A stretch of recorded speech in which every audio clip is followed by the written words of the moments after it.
Thank you, Jesus. Holy Master.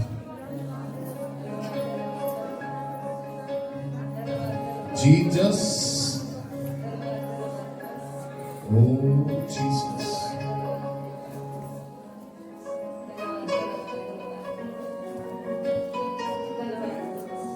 आंखें बंद करें।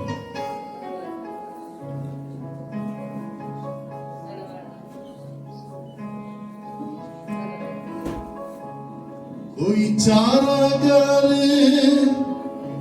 तुझसा नहीं, कोई राहबर तुझसा नहीं,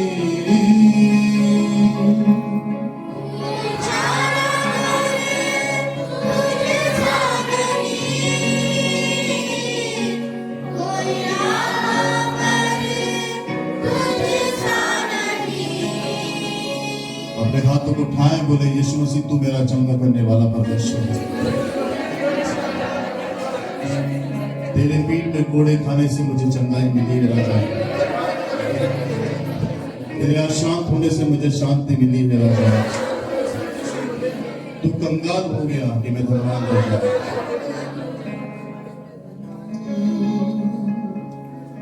तूने अपनी जान देकर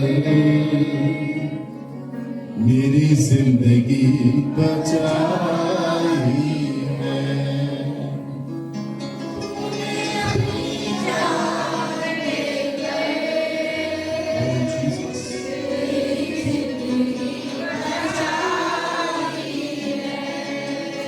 अपने सीने के ऊपर अपना हाथ रखकर कहो उससे हृदय से, ये बात आपके प्रेम, आपके आनंद, आपकी खुशी से निकले, ये बात आपके आत्मा अंतरात्मा से निकले। आंखें बंद करें, मन की आंखों से निहारें और कहें, तूने अपनी जान देकर मेरी जिंदगी बचाई है।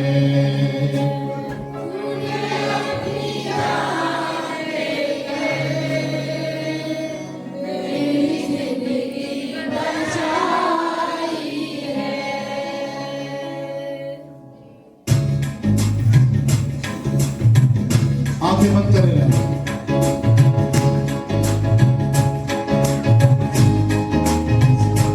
अपने दर्द में, जहां शरीर में दर्द है आपको, जहां दिक्कत है आपको, वहां अपने हाथ को रखें।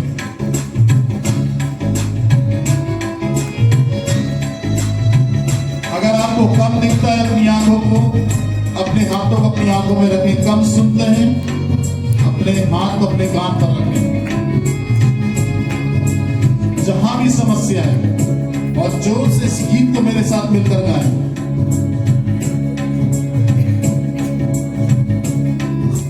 तेरे मार खाने से यीशु मैंने शिफा पाई है।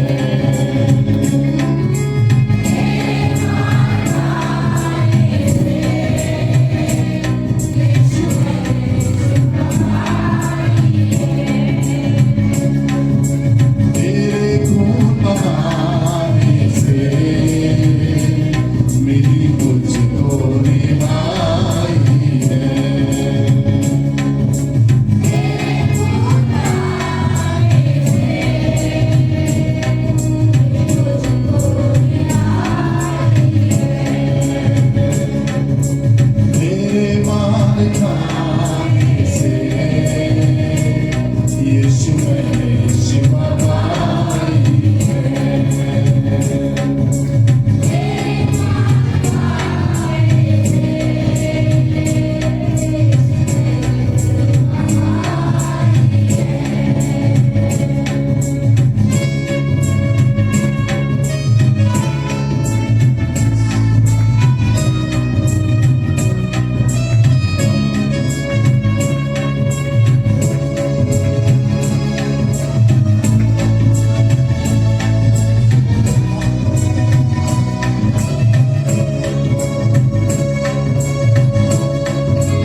ऊंची आवाज से मुंह खोले उसकी स्तुति करें।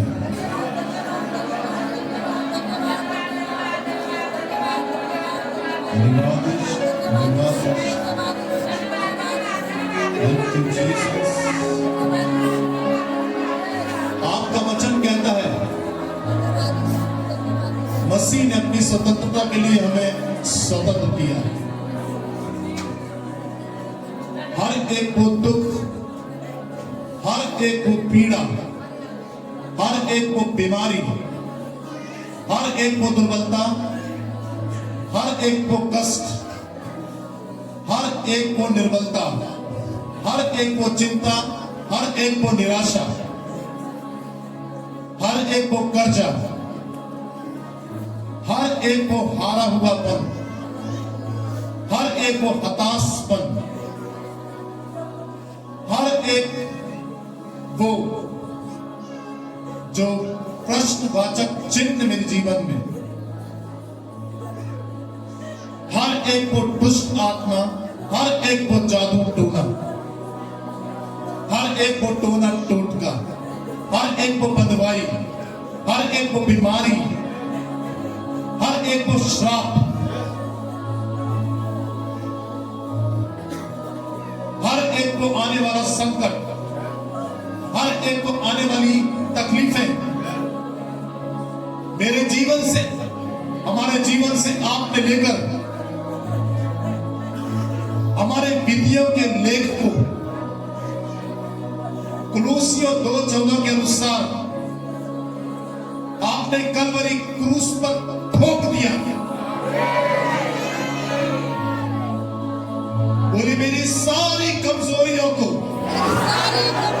मेरी सारी निर्बलताओं को, मेरी सारी बीमारी को, मेरी सारी निराशा को, मेरी सारी चिंता को, मेरे सारे बंधनों को, मेरे सारे श्रापों को, मेरी सारी संकटों को, मेरी सारी दिक्कतों को, मेरी सारी रुकावटों को, मेरे सारे असहायपन को, मेरे सारे हारे हुएपन को, मेरे सारे जादू टोने को, मेरे सारे टोने टोटके को, मेरे सारे अंधकार को, मेरे सारे अंधकार को, मेरे सारे कर्ज को, कर्जे की आत्मा को, कर्जे के लेख को, यीशु मसीह आपने क्रूस पर कुलूसियों 2:14 के अनुसार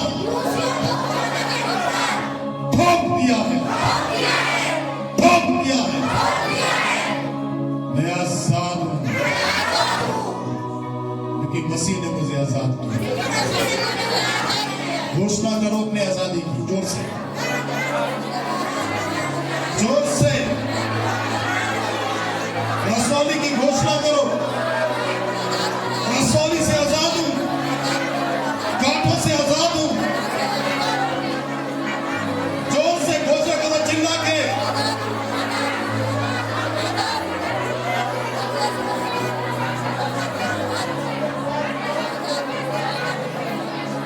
कर्जे की घोषणा करो, घोषणा करो। जोर से, ये मौका है, चुप ना रहो, ये मौका है। मेरे विधियों के लेख को यीशु ने क्रूस पर ठोक दिया 1 किलो से। यीशु ने हर एक को निर्बलता को मेरी ठोक दिया है। मेरी सारी चिंता को यीशु ने क्रूस पर कीड़ों से ठोक दिया है। घोषणा करो अपने जीवन की, अपने परिवार के लोगों की, जोर से। आलस में मत आने दो, चिल्लाओ प्रभु के सामने।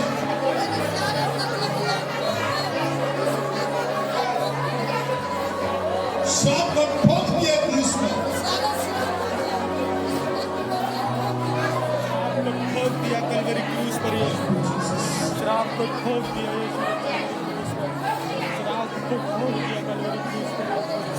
ठोक दिया उसको तेरे बेटी के कैंसर को कलवरी क्रूस पर। मेरी बच्ची को मैं आजाद किया गया हूं, बोलो जोर से। मैं आजाद किया गया हूं, मैं छुड़ा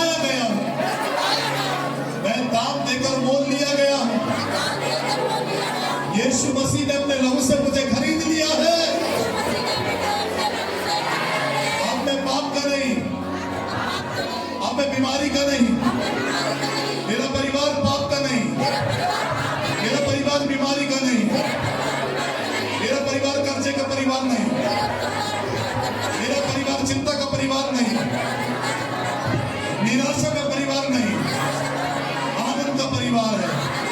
परमेश्वर का आनंद मेरे और मेरे परिवार का दृढ़ घर है।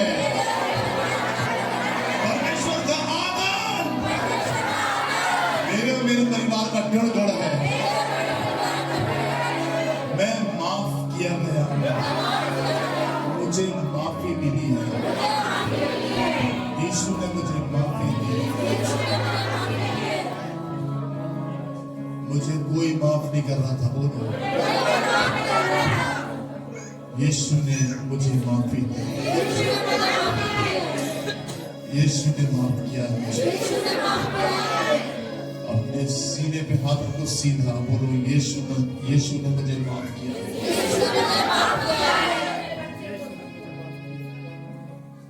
यीशु ने मेरे परिवार को, मेरे घराने को माफ किया।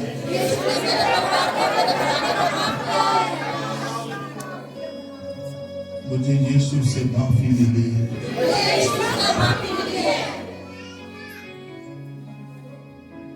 मैं दंड के लिए नहीं, मैं माफी के लिए बुलाया गया। यीशु ने मुझे माफ किया।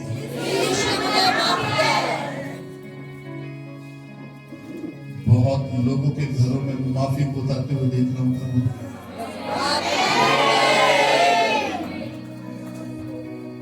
बहुत लोग इन जीवन में प्रभु की माफी को आते हुए देख रहा हूं। ऊंची आवाज से उसकी तारीफ करो कलीसिया।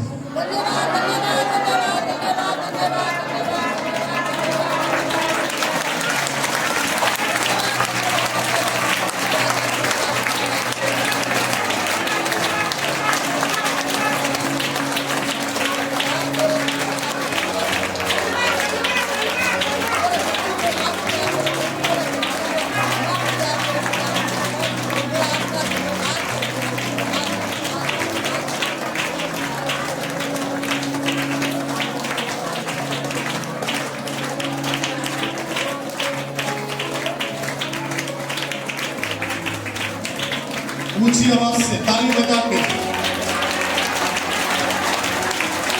सब मिलकर, कोई चुप ना रहे।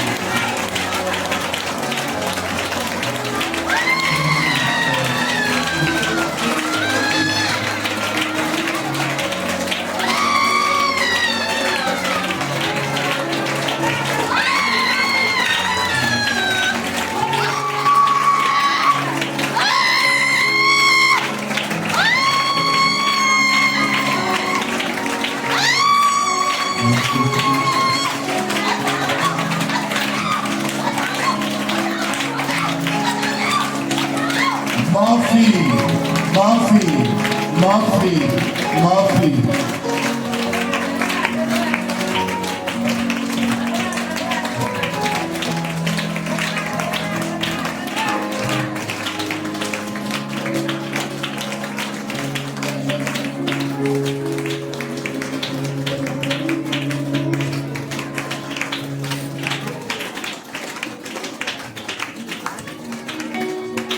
अपने हाथ को उठाओ,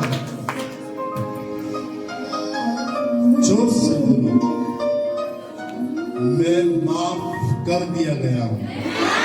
माफ कर दिया गया। मेरी बेटी ग्रेस माफ कर दी। आंखें बंद कर।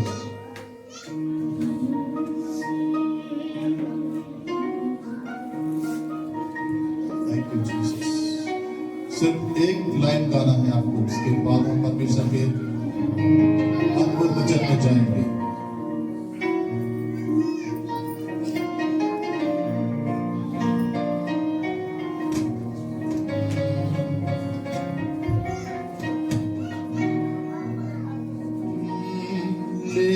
गया मेरे गुनाह और मुझको जीवन दे गया।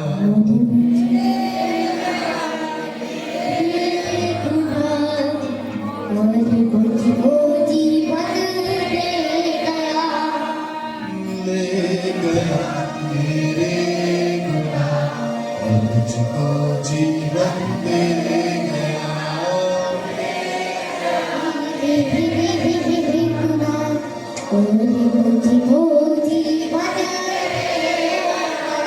ये मैं जी सकूं, ये मैं जी सकूं।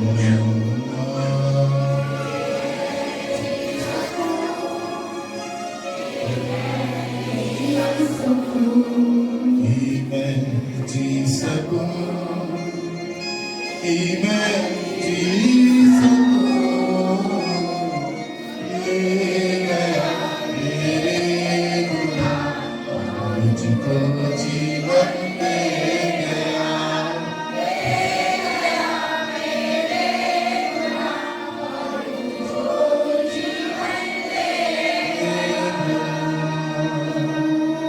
अपने दोनों हाथों को उठाओ। बहुत सारे लोगों के पेट में दिनाई दिनाई पे दिनाई, खाने में आपने खाया, किसी ने आपको खिलाया है, और उसे मैं यीशु मसीह के सामर्थ्य नाम से निकलता हुआ देख रहा हूं। आमीन बोलो जोर से।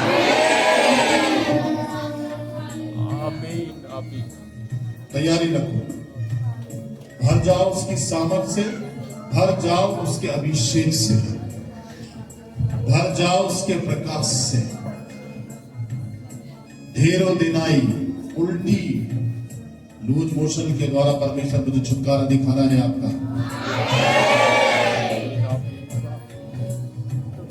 बोलो मैं माफ किया गया हूं।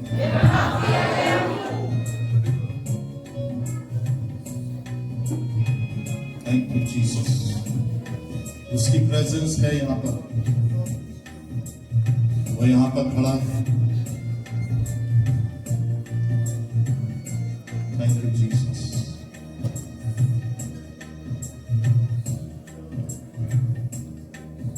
अपने हाथों को उठाओ और कहो, मेरे प्यारे पिता यीशु मसीह, तेरे अनुग्रह की दृष्टि मुझ पर, मुझे क्षमा कर। तो तूने कर दिया, मुझे उठा, खड़ा कर। मैं तेरे पीछे चलना चाहता हूं, तेरे प्रकाश से भरना चाहता हूं। मेरे मन को खोल दे,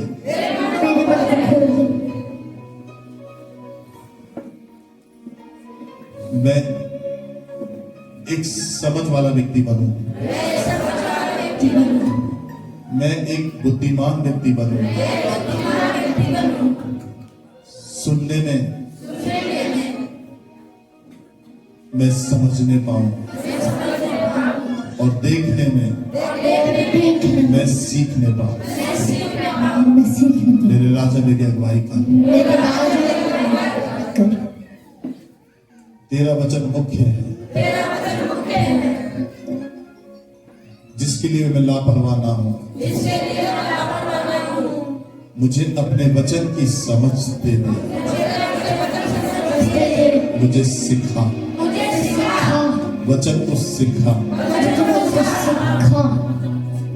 मुझे करेक्ट कर,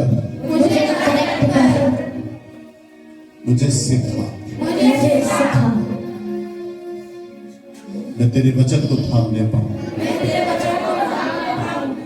धन्यवाद पिता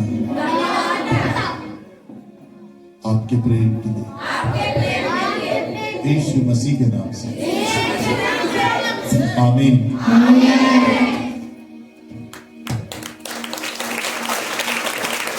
आइए प्रस्थान का प्रयत्न, निरंतर परमेश्वर के वचन, उसकी आराधना और उस प्रार्थना में आपको बढ़ना है। उसके वचन को आपको मन से सीखना है, ठीक है, और उसके वचन को आपको ग्रहण करना है, क्योंकि जो साल आपके जीवन में निकल गए वो निकल गए, परंतु ये 2025 आपकी लाइफ में, अगर आप इस 2025 में सुन ध्यान से थोड़े से भी परमेश्वर के प्रति लापरवाह हुए तो ये 2025 में परमेश्वर आपको तकलीफों में डालकर आपको झंझोर सकता है।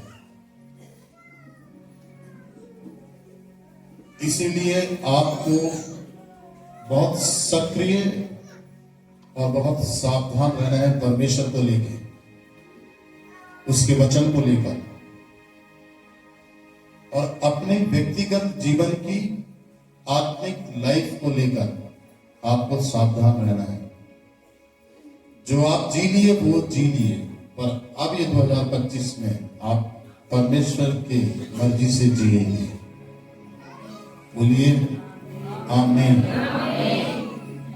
और यदि उसकी मर्जी से आप नहीं जिए, ना चले, तो आप बहुत बड़ी समस्या में फंस सकते हैं, जिसका निकलना बहुत मुश्किल होगा। और इस संसार में कोई भी नहीं है जो आपको निकाल दे। इसीलिए जैसे जैसे सिम्टम्स हमारी लाइफ में आ रहे हैं, उससे हर एक चीजों से हमें सीखना है और उसमें परमेश्वर की छुपी मर्जी को पहचानना है। बोलिए आमीन।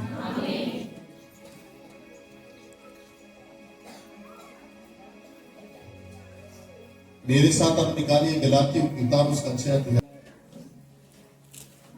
गलातियों 6 अध्याय उसकी 6वीं आयत को देखें। यहां पर लिखा है, जो वचन की शिक्षा पाता है वह सब अच्छी वस्तुओं में सिखाने वाले को भागी करे। जो वचन की शिक्षा पाता है वह सब अच्छी वस्तु में सिखाने वाले को क्या करे, भागी करे। साथ देखो, धोखा ना खाओ, परमेश्वर ठट्टों में नहीं उड़ाया जाता।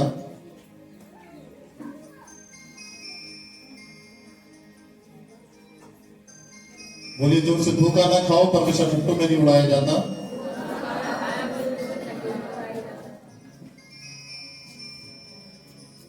ठट्टों का मतलब है परमेश्वर को हल्के में लेना। अब जैसे परमेश्वर की प्रेजेंस में हम बैठे हैं और हमने मोबाइल को स्विच ऑफ नहीं किया, परमेश्वर के भवन में बैठे हैं, उठ जा रहे हैं, चले जा रहे हैं, मोबाइल बज रहा है, कभी प्रार्थना कर ली, कभी प्रार्थना नहीं करी, कभी प्रार्थना में चले गए, कभी नहीं गए, कभी आराधना करी घर में, कभी नहीं करी, कल कर लेंगे, परसों कर लेंगे।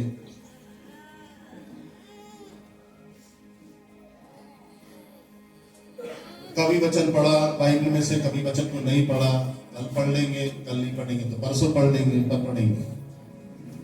ऐसे नहीं चलेगा। क्यों मैं बोल रहा हूं ऐसा? क्योंकि जो आप मन में ठानते हैं परमेश्वर के प्रति, वो मन की आवाज को परमेश्वर सुनता है आपके जीवन में। और मन की आवाज, मन की बात, क्योंकि वचन में क्या लिखा है, मनुष्य तो बाहरी रूप को देखता है परंतु यहोवा मन को जांचता है। इसीलिए देखिए कि शास्त्री, फरीसी, सदुकी जो भी उसके अगेंस्ट में बात करते थे, वो उनकी मनों को, बातों को जान लेता कि वो क्या कहना चाह रहे। उन्होंने बोला कुछ नहीं परंतु वो जांच लेता था। सिमोन के घर को खाना खाने गया, सिमोन के मन के अंदर ये बात चल रही थी कि अगर ये भविष्यवक्ता होता तो जानता कि ये स्त्री जो इसके पैर को आंसू से धो रही है वो कौन है। तो प्रभु आप कुछ ना बोले। अगर आपकी बात कोई मन में चल रही है, प्रभु उसको जान लेता है। दूसरा, जब परमेश्वर ने सैमुएल को यशे के घर में भेजा कि इज़राइल होने के लिए यशे के बेटे में से कोई एक राजा नियुक्त हो, तो यशे ने अपने बेटों को दिखाया। तो सैमुएल की मानसिकता थी कि शायद हो सकता है ये बेटा हो, या दूसरे नंबर का बेटा हो, या तीसरे नंबर का, या चौथे नंबर का, या पांचवें नंबर का, या छठवें नंबर का, या सातवें नंबर का। सातवें नंबर का तो पक्का होगा। तो भी परमेश्वर की आवाज सैमुएल के कानों में नहीं आई। परमेश्वर उससे बोलता है, पूछ इससे एक और कोई बेटा है क्या? वो कहता है, एक और कोई बेटा है क्या तेरा? बोले हाँ एक बेटा है, भेड़ बकरी को चरा रहा है। तो ये बात सैमुएल के मन के अंदर थी। परमेश्वर उसको कहता है, मैं बाहरी रूप को नहीं, अंदर वाले रूप को देखता हूं। इसीलिए हम जो मन में ठान लें, किसके लिए? परमेश्वर के लिए, कि हाँ प्रतिदिन मैं घुटने में आकर या कुर्सी में बैठकर अपने बंद कमरे के अंदर प्रार्थना में जाऊंगा। प्रतिदिन जो चर्च में नियम ठहराया है, मेरे आत्मिक पिता ने, मेरे पास्टर ने, उसको मैं फॉलो करूंगा। जो मेरे पास्टर ने, मेरे आत्मिक पिता ने कहा कि तुम्हें ऐसा करना है, और मैंने बोला हाँ मैं ऐसे करूंगा। जो मैंने अपने मन में ठाना परमेश्वर के प्रति कि मैं उसको करूंगा, आप बोलते नहीं है, मन में बना लेते हैं उस बात को, परमेश्वर उसको कैच कर लेता है जल्दी से। और अगर आपने मन के अंदर उस बात को बना ली और आपने उसे नहीं किया, तो फिर इसके कष्ट भी आपके जीवन में आप देखेंगे।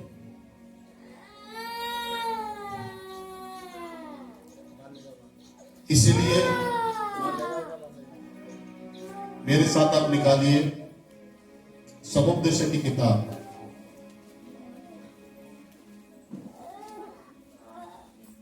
सबोपदेशक की किताब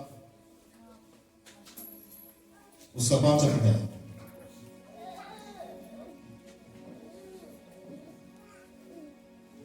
यहां पर लिखा है, जब तू परमेश्वर के भवन में जाए तब सावधानी से चलना। क्या बोलती है बाइबल? जब तू परमेश्वर के भवन में जाए, निकालो सबोपदेशक 808,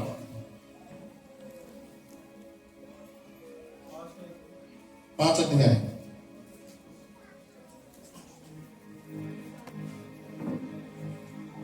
निकाले, सुने। जब तू परमेश्वर के भवन में जाए तब सावधानी से चलना।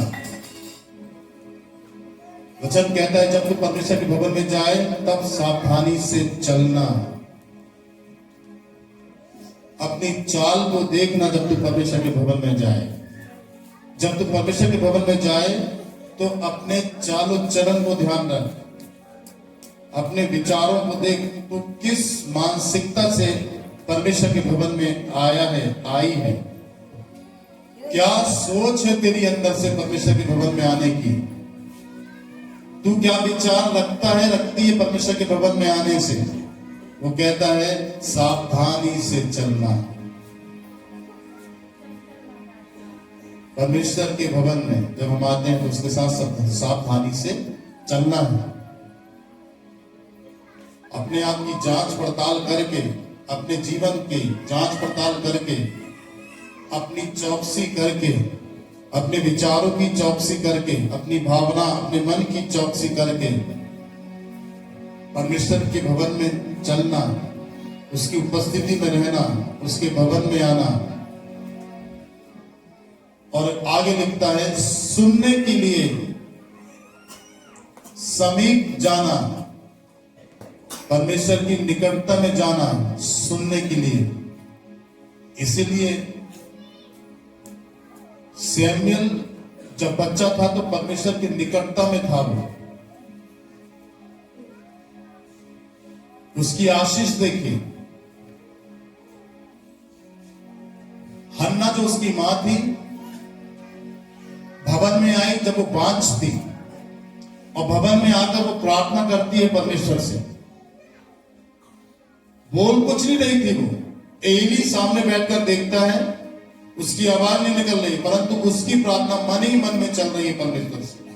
बस उसके होठ हिल रहे थे, आवाज नहीं निकल रही थी। जो भी वो प्रार्थना कर रही थी वो अपने मन में प्रार्थना कर रही थी, परमेश्वर के दरवाजे, परमेश्वर के भवन के दरवाजे के बाहर घुटने टेक कर। और आपको मालूम है जो मन में वो प्रार्थना कर रही थी वो क्या मांग रही थी? वो बांझ थी, बच्चा नहीं था उसको। और उसने क्या कहा बिना बोले परमेश्वर को कि यदि तू मेरे बांझपन की नामधराई को दूर कर देगा, यदि तू मुझे एक बच्चा दे देगा, तो इस बच्चे को मैं तेरे लिए अर्पण कर दूंगी। मां किसके लिए रही थी? वो अपने लिए, परंतु वो हुआ किसके लिए? परमेश्वर के लिए। इसीलिए मैं कह रहा हूं कि जो मन में आप नहीं भी बोले, जो मन में आपके है, वो परमेश्वर उसको कैच कर लेता है। इसीलिए यहां पर लिखा है सुनने के लिए तू समीप जाना, और उसकी ब्लेसिंग देखिए। इसको मैं बाद में उठाऊंगा, आगे चलो। मूर्ख के बलिदान चढ़ाने से उत्तम है। मूर्ख कौन है? जो सुन के समझता नहीं। मूर्ख कौन है? जो देख के सीखता नहीं। अगर आप देख करके भी नहीं सीख रहे, अगर आप सुनकर के भी नहीं समझ रहे, तो आप क्या कहलाए? मूर्ख। तो आप कुछ भी बलिदान चढ़ाएंगे, आप कुछ भी परमेश्वर को देंगे, आपने देखकर सीखा नहीं। परमेश्वर आपको दिखा के सिखाता है कुछ। परमेश्वर आपको सुना के समझाता है कुछ, कि आप कानों से सुने और समझें। और यदि आप कानों से सुनकर नहीं समझे, और अगर आप देखकर नहीं सीखे, तो क्या कहलाए? मूर्ख।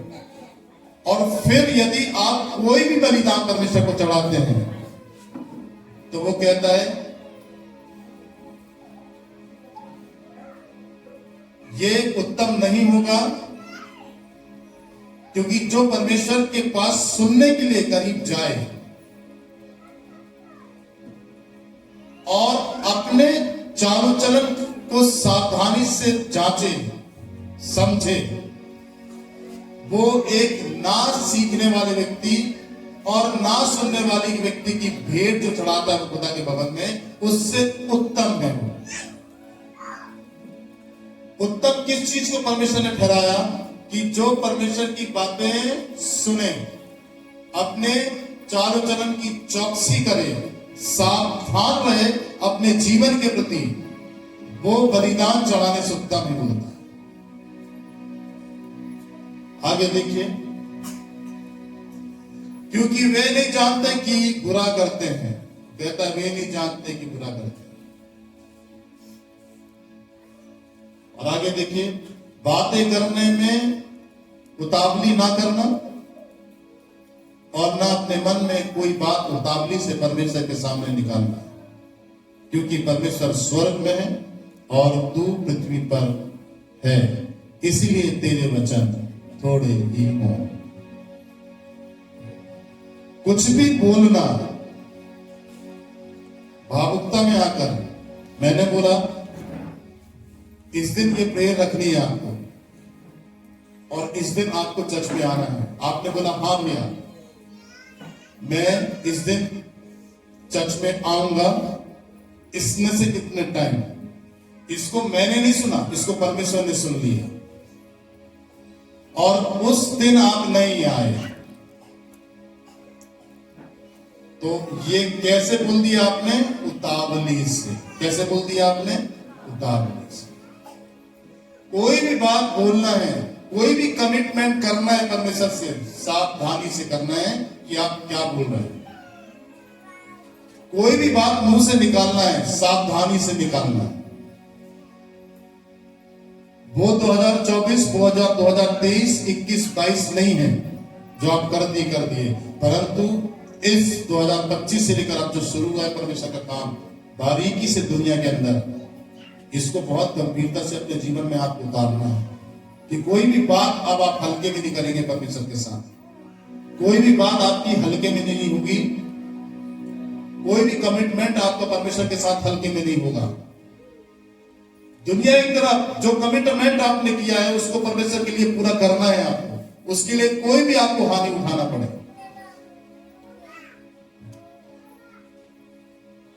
वो कहता है क्योंकि वे नहीं जानते कि बुरा करते हैं।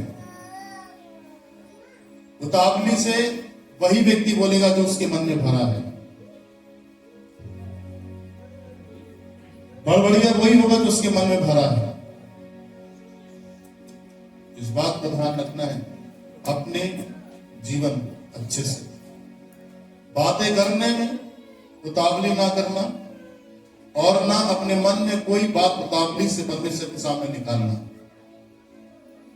कोई भी बात उतावली से, अभी हाथ उठाकर आपने बोला हम संडे को कॉफी देंगे, अगले संडे को दूसरा कॉफी देगा, तीसरे संडे को कोई दूसरा कॉफी देगा। आपने चर्च पे हाथ उठाया है, नहीं है तो लीडर से किसी का, मेन लीडर का पेटीएम नंबर लो और उसमें कॉफी के पैसे डाल दो। तुमने जो कमिटमेंट किया तुमने उसे पूरा नहीं किया। तुमने बोला हर महीने हम रेंट देंगे और तुमने रेंट रोक दिया। ये रेंट तुमने परमेश्वर के सामने कमिटमेंट किया। तुमने बोला उतावली से हम देंगे, हाथ उठा दिया और उसे पूरा नहीं किया, तो फिर दिक्कतें आती हैं। फिर वो दिक्कतें झेलना बहुत कठिन होगा। ध्यान रखिए, यहां पर वो कहता है, यीशु मसीह ने क्या कहा, जो मन में है वही मुंह में आता है। तो मन की कोई भी बात, इसीलिए आयुब की किताब में लिखा है कि परमेश्वर व्यर्थ बातों को नहीं सुनता। परमेश्वर के सामने बात करने की आपकी नब्बी तुली बात और थोड़ी बात हो, सटीक हो, और ज्यादा कोशिश ये करें कि वो क्या कहता है आपको कि आपको वो करना है, ये ज्यादा सुनने की कोशिश करें। भला ही ज्यादा बोलने की जरूर अपेक्षा, पर अगर आप ज्यादा सुनने की कोशिश करेंगे तो जो बोलना चाहते हैं आप, बिना बोले आपको सारे उत्तर वो दे देगा। आपके मन को जांच के हाथ उठाकर बोलिए जोर से आमीन, हालेलुया, बोलिए प्रेज द लॉर्ड। इसलिए अब यहां पर वो कहता है कि क्योंकि परमेश्वर स्वर्ग में है, स्वर्ग का मतलब सबसे ऊंचे में है, और सब चीजों को वो ऊंचे से क्या करता है, देखता है। और वो कहता है तू पृथ्वी पर है, मतलब मैं पृथ्वी पर हूं एक कीड़े के समान। मेरे पैर जब मैं खड़े होता हूं तो अगर मेरे पैर के नीचे कीड़े चले तो कैसे छोटे छोटे लगते हैं, चींटियां चले, कितना ऊंचा हूं मैं। जो ऊंचाई है परमेश्वर की वो ये है कि हम उसके सामने कीड़े के समान हैं। वो हमारी चाल को देखता है कि अब हम कैसे चल रहे हैं, हमारी रफ्तार को भी देखता है, हमारे किलोमीटर कितने प्रति घंटा भागते हैं, उसे सब आइडिया है।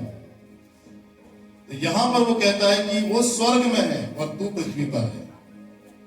वो सबसे ऊंचा पवित्र स्थान में निवास करने वाला परमेश्वर है, सबको देखता है वो। उससे कोई भी बात, कोई भी वस्तु छुपी नहीं है। वो सारी चीजों के ऊपर बैठे बैठे सब चीजों को देखता है, और उसके नीचे सारी चीजें हैं, सबसे ऊंचा है वो, सब चीजों को देख लेता है ऊंचाई से। कहीं जाकर उसको देखने की विशेष जरूरत नहीं है। ऊंचाई, जिस ऊंचाई पर परमेश्वर है वहां से वो सब चीजों को भांप लेता है, देख लेता है। इसीलिए यहां पर सुलेमान कहता है कि वो ऊंचे पर है और तू पृथ्वी पर है।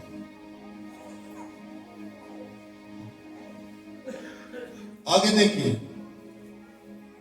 क्योंकि जैसे कार्य की अधिकता के कारण स्वप्न देखा जाता है, वैसे ही बहुत सी बातों का बोलने वाला मूर्ख ठहरता है।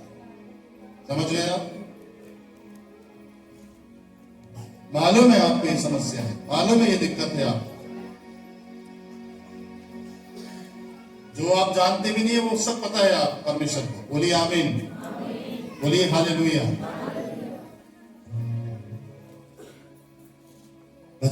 भजन संहिता 106 निकालो।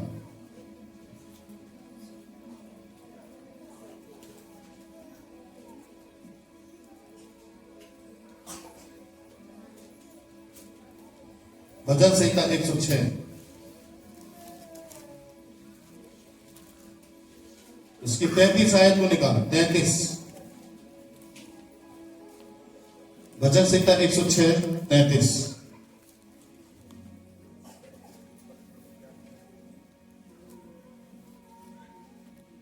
पढ़िए।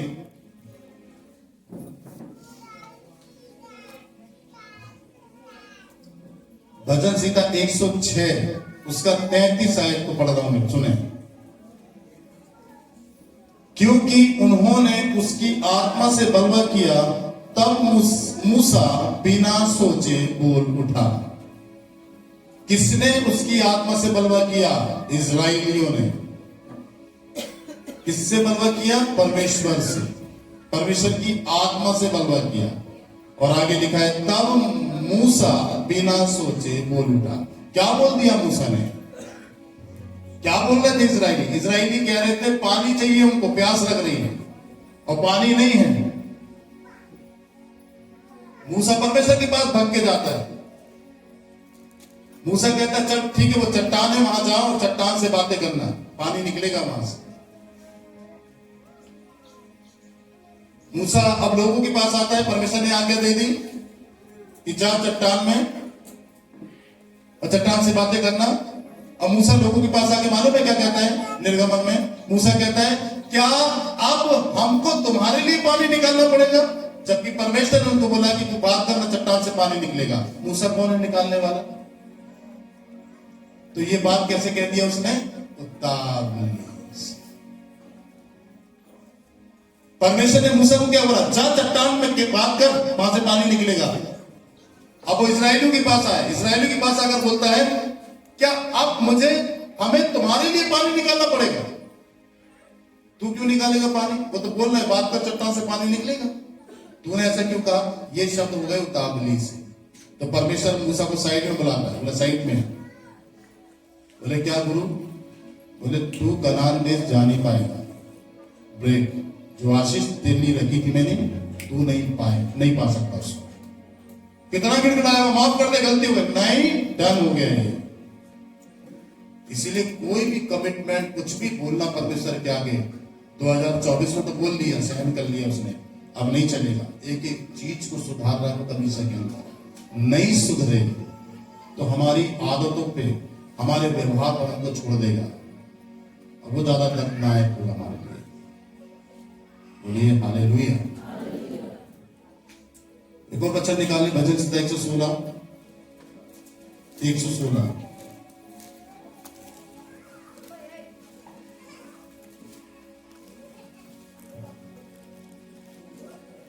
116 उसकी 11 आयत को देखिए।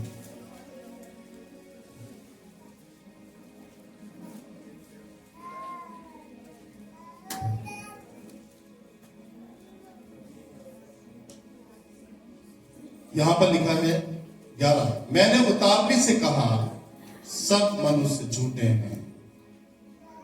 उतावली से, जरूरी नहीं ये सब मनुष्य झूठे हों। बोलिए हालेलुया। वचन कहता है मैंने उतावली से कहा सब मनुष्य कैसे हैं? झूठे हैं। 139 निकाले, 139 भजन संहिता।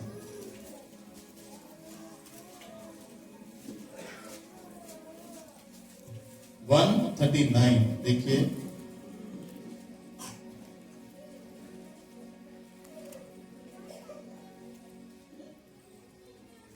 उसकी 4थी आयत को देखिए। 139 उसकी 4थी आयत को देखिए, क्या लिखा है यहां पर? लिखा है हे यहोवा, मेरे मुंह से ऐसी कोई बात नहीं जिसे तू पूरी रीति से ना जानता। लो,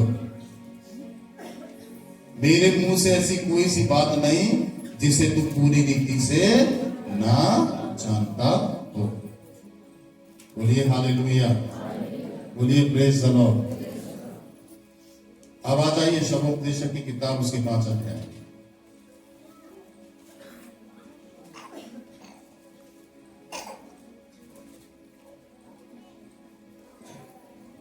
शबोपदेशक की किताब उसके 5 अध्याय में फिर से आई, और यहां बिल्कुल ध्यान से समझिए, इसलिए बोलने में बहुत ध्यान रखना है हमको। और ये इसी तरीके से है क्योंकि जैसे कार्य की अधिकता से के कारण स्वप्न देखता है। आदमी जब बहुत ज्यादा काम कर लेता है दिन भर, रात में जब सोता है तो उसे सपना आते हैं। ठीक है, वो सपने कैसे होते हैं? व्यर्थ। बहुत ज्यादा दिन भर काम करो और आप थक जाओ, बहुत ज्यादा दिन भर आप काम करो और थक जाओ, और फिर सपना आएंगे रात में आपको थकने के बाद, तो वो सपने व्यर्थ होते हैं। वो सपने थकान के कारण आते हैं। बहुत सारे सपने ऐसे भी होते हैं जो थकान के कारण होते हैं। बहुत सारे सपने ऐसे होते हैं जो दर्शन से मिले हुए होते हैं, जो हकीकत होते हैं, जिन्हें आपको कैंसिल करना है। बहुत सारे सपनों को आपको परखना, जांचना भी है कि आपके विरोध में सपने आ रहे हैं। अगर उसको आपने कैंसिल नहीं किया तो वो सपने आपकी लाइफ में पूरे होते हैं जो आप बुरा देख रहे हैं सपनों में, तो उसको कैंसिल भी करना है। बहुत सारे सपने थकने के बाद आपको आते हैं तो वो व्यर्थ होते हैं। ऐसे भी लिखता है कि ऐसे ज्यादा बोलने वाले व्यक्ति की बातें व्यर्थ होती है। परमेश्वर के आगे अपन को बहुत सोच समझ के बात करना है। आगे देखिए क्या लिखा है। 4, जब तू परमेश्वर के लिए मन्नत माने तब उसको पूरा करने के लिए विलंब ना करना। जब तू परमेश्वर के लिए मन्नत मांगे, कोई भी मन्नत, कोई भी वादा आपने किया परमेश्वर से, कोई भी कमिटमेंट आपने परमेश्वर से किया कि मैं प्रार्थना में जाऊंगा, इतने घंटे अपने घर में प्रार्थना करूंगा, मैं चर्च में जाकर प्रार्थना करूंगा, मैं जाकर वचन को पढ़ूंगा, वचन को सीखूंगा, मैं उपवास रखूंगा हफ्ते में 2 दिन, मैं आराधना करना सीखूंगा, मेरे मन में मैं गीत सीखूंगा। परमेश्वर मैं गीत सीखना चाहता हूं, मैं हिंदी बाइबल पढ़ना सीखना चाहता हूं, मैं अनपढ़ हूं। प्रभु मैं सीखूंगा, प्रभु मैं आराधना करूंगा, मैं अपने घर में इतने समय तक प्रार्थना में प्रतिदिन बैठना चाहता हूं। ये सब आपने परमेश्वर से कमिट कर लिया। मैं तेरे भवन में इतनी कुर्सियां देना चाहता हूं, मैं तेरे भवन में भगोना देना चाहता हूं, मैं तेरे घर में भवन में बारदाना देना चाहता हूं, मैं तेरे भवन के लिए ये काम करना चाहता हूं। मैंने कमिटमेंट किया है तेरे भवन में हर सैटरडे को जाके वर्क ड्यूटी करूंगा इतने से इतने घंटे। मैंने कमिटमेंट किया हर बुधवार को जाकर तेरे भवन में मैं इस संडे मेरी तरफ से मैं कॉफी दूंगा, अगले संडे मैं मेरी तरफ से कॉफी दूंगा, मैं खुदा के भवन के लिए रेंट निकालूंगा समय पर दूंगा, मैं अपने दशमांश को निकालूंगा परमेश्वर के लिए ईमानदारी से दशमांश दूंगा, मैं अपनी भेंटों को निकालूंगा परमेश्वर के लिए ईमानदारी से भेंटें दूंगा।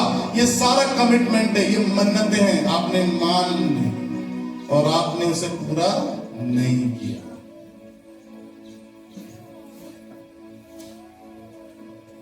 मैं शराब छोड़ूंगा, अब नहीं पीऊंगा, पक्का नहीं पीऊंगा, छोड़ दूंगा मैं शराब, पक्का छोड़ दूंगा, मैं गुटखा खाना छोड़ दूंगा, मैं नशा करना छोड़ दूंगा, मैं गाली देना आज से बंद, मैं गाली नहीं दूंगा, आज से बुराई करना बंद, मैं किसी को बुरा नहीं बोलूंगा, आज से किसी के प्रति बुरा नहीं सोचूंगा मैं परमेश्वर। ये सब आप किसको बोल रहे हैं? परमेश्वर को। और ये क्या कर रहे हैं आप? कमिटमेंट कर रहे हैं। और अगर आप गाली दिए बोलने के बाद और अगर आपने फिर से गुटखा खाया तो आप एक भारी विपत्ति को झेलने के लिए तैयार रहो जो आपको झंझोर के रख देगी। इसीलिए भवन में जब आप उसकी उपस्थिति में जब आप हैं जाते हैं तो बहुत सावधानी रखना है अपनी लाइफ, अपने जीवन की। आप कब क्या बोल रहे हो, कब क्या सोच रहे हो, ये सब ध्यान रखना है कि आपको क्या बोलना है, क्या बात करना है, कैसे करना है, किस तरीके से करना है। इसलिए ये सब कमिटमेंट है। जो जो मन में आया, जो जो मन में आपने सोचा उसको पूरा करना है आपको। अगर आपने नहीं किया तो लेने के देने बढ़ सकते हैं हमारे। आगे देखिए, जब तू परमेश्वर के लिए मन्नत मांगे तब उसको पूरा करने के लिए विलंब ना करना, देरी मत करना। अब तू सोचे कि नहीं मैंने बोला 50 कुर्सी देने के लिए तो अगले साल दे दूंगा, नहीं, वो कहता देरी नहीं करना, बोला है तो कर दो जल्दी, क्योंकि वह मूर्ख से प्रसन्न नहीं होता। अगर आपने नहीं किया तो क्या कहलाए आप? क्या कहलाए? मूर्ख कहलाए। ठीक है, जो मन्नत तो तूने मानी तो है, मानी हो, उसे पूरी करना। मन्नत मानकर पूरी ना करने से मन्नत का ना मानना ही अच्छा है। अगर नहीं कर पा रहे तो मत बोलो, उसे पूरा नहीं कर पा रहे तो मत बोलो। और अगर तुम उसे पूरा कर सकते हो, तुमने बोल दिया और नहीं कर पा रहे तो उसे पूरा करना है तुम्हें, उसके लिए कोई भी हानि तुम्हें उठानी पड़ेगी। आगे देखिए, कोई वचन कहकर अपने को पाप में ना फंसाना और ना ईश्वर के दूत के सामने कहना कि ये भूल से हुआ।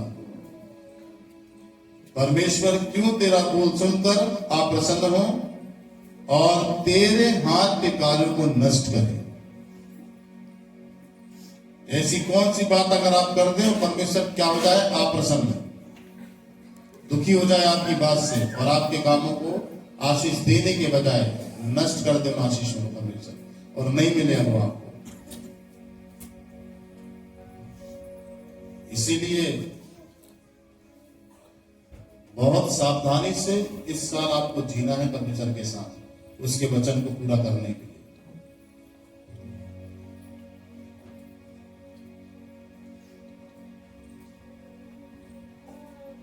इसीलिए यीशु मसीह ने, जब चेलों ने पूछा कि हम परमेश्वर से कैसे प्रार्थना करें, तो यीशु ने क्या कहा उनसे? तुम इस प्रकार प्रार्थना किया करोगे, हे हमारे पिता तू जो स्वर्ग में है। तो हमारा पिता कहाँ है? स्वर्ग, जमीन पर नहीं। तो स्वर्ग पर रहता है परमेश्वर, ऊंचे में विराजमान है, और वो सब पृथ्वी पर उसकी निगाहें घूमती है, हर एक व्यक्ति को देखती है। बोलिए हालेलुया, प्रेज द लॉर्ड। दो बातें कह के समाप्त करूंगा, उसके बाद में प्रार्थना में आपको लेकर जाऊंगा। पहली बात,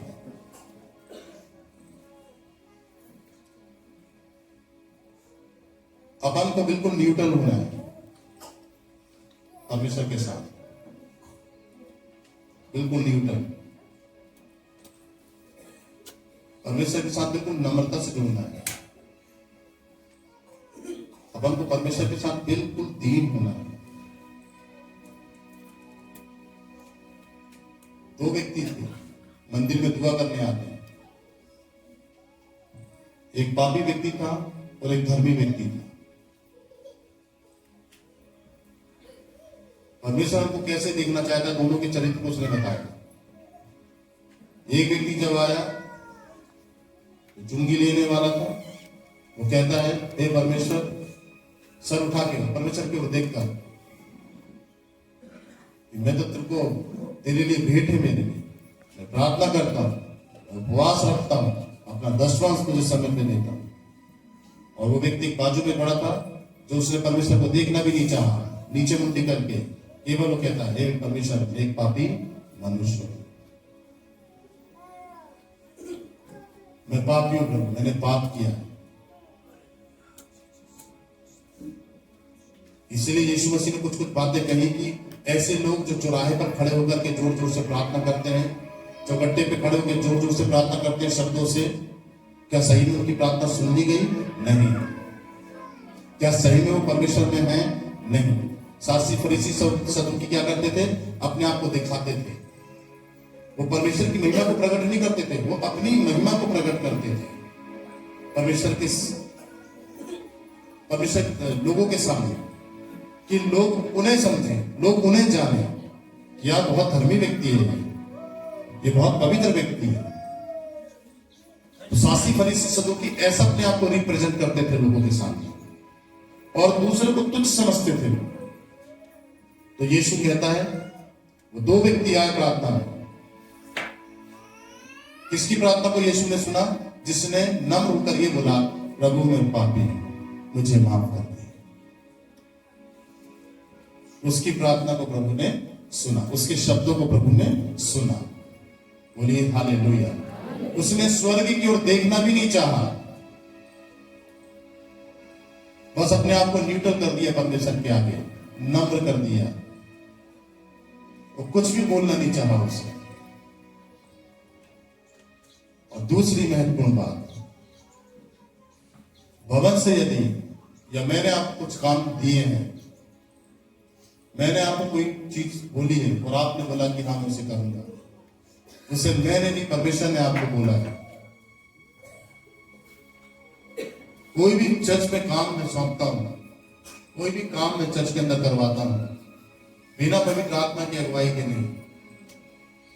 उसकी अगुवाई को मांगने के लिए मैं घंटों अपने कमरों में बैठता हूं, चरणों में प्रभु के पूछता हूं आगे का प्लान क्या है। प्रभु मुझे कहता है आगे का प्लान यह है, मेरे मन में डालता है ऐसे नहीं ऐसे करना है, धीरे धीरे चलो। तो फिर मैं उसको वैसे ही जैसा वो बोलता है। अब जैसे जनवरी लगी, 2025 नया साल लगा, मैंने बोला चैन कर स्टार्ट कर। आत्मा बोलता है कलीसिया को बोल अब इस भवन में 24 घंटे प्रार्थना रख, 24 घंटे प्रार्थना रख, 24 घंटे प्रार्थना रख। दिसंबर से बोल रहे हो मुझे, मैंने जनवरी लगेगी पूरे रूल्स बदल देंगे पवित्र आत्मा चर्च के, 24 घंटे प्रार्थना रखेंगे हम चर्च में। लोगों को बोल प्रार्थना करेंगे, लोग आएंगे, मैं उनको प्रेरित करूंगा, वे आएंगे और वे बोलेंगे कि हम प्रार्थना में आएंगे। और ये हुआ भी, लोग आए, लोगों ने सुना, वे आए, और बहुत लोगों ने सुना, कमिटमेंट किया, उसको डिनाई कर दिया। जो लोगों ने कमिटमेंट किया उसको डिनाई कर दिया, आज वो अपने जीवन को देखे सही में वो परेशान है कि नहीं, धीरे धीरे उनकी परेशानी बढ़ती चली जाएगी। या तो वो बोलते कि हम नहीं कर पाएंगे, नहीं आ पाएंगे, उसका प्रगटीकरण बताऊं आपको। ये बहन बैठी है सामने बेबी, इसका प्रगटीकरण, आज 2 दर्शन का प्रगटीकरण बताऊंगा मैं आपको। इसका पहला प्रगटीकरण, जब ये अपने घर में थी तो परमेश्वर ने इसको दर्शन दिया और बोला घर से मत निकल, साफ सफाई करने वाली टीम को मैं भेज रहा हूं, पहले सारी गंदगी साफ होगी, उसके बाद वो निकलना। हाथ उठा दो कलीसिया के आगे, बात सच है कि गलत है? सच है। अब मैं ये सोचा कि बेबी के घर में जो गली है उसमें गंदगी रहती है बहुत, तो हो सकता है नगर में टीम आएगी तो पूरी रोड तैयार होगी, नगर निगम की टीम, उसके बेबी के घर की सारी टीम।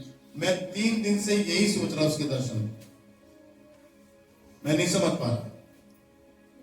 मैं अपनी टीम को भेजेगा वो और पूरी गंदगी को साफ करवा, मतलब बेबी के घर की जितनी गली में गंदगी है, नाली है, वो सारी गंदगियां साफ होगी, हो सकता है रोड बन रही। परमेश्वर का आत्मा मुझसे कहता है तू कैसे सुनता है, अच्छे से समझ। जो जो लोग इस चेन प्रेयर में जुड़े हुए हैं, जो 24 घंटे की प्रार्थना, होल नाइट प्रेयर, हफ्ते में 3 दिन, प्रतिदिन लोग आके प्रार्थना कर रहे हैं 4-4 घंटे, ये स्वर्ग की नगर निगम की टीम है। आपका बोलो आमीन। परमेश्वर कहता है तू वो वाली टीम मत समझ संसारी, मैं अपनी टीम को प्रार्थना करने के लिए प्रेरित करूंगा कि वे भवन में आएंगी और प्रार्थना करेंगी कि पूरे घरों की, गलियों की, एक एक परिवार की कलीसिया से गंदगी साफ होगी। हाथ उठाकर जोर से बोल रही है।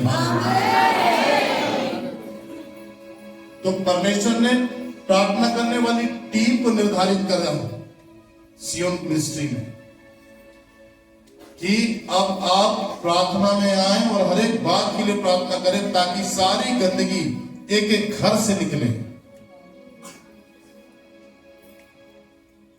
और आपने बोला हम आएंगे और आप आए नहीं, इसका मतलब यह है कि उसकी टीम में उसने आपको शामिल किया और आपने हाथ में उठाया ना आप आए, तो मतलब इतने शुभ और अद्भुत खुदा के काम की आप सहभागी नहीं हुए, आपको होना था।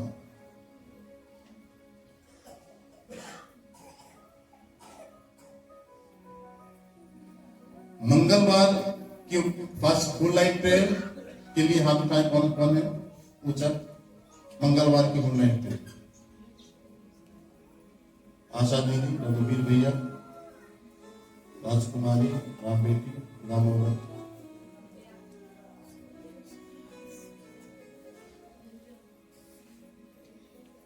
बुधवार की गुड नाइट प्रेयर के लिए हाथ उठाएं। देवी, मम्मी, माता जी, तीन और एक और बुधवार को इस टीम में कौन शामिल हो रहा है परमेश्वर की साफ सफाई की? बुधवार।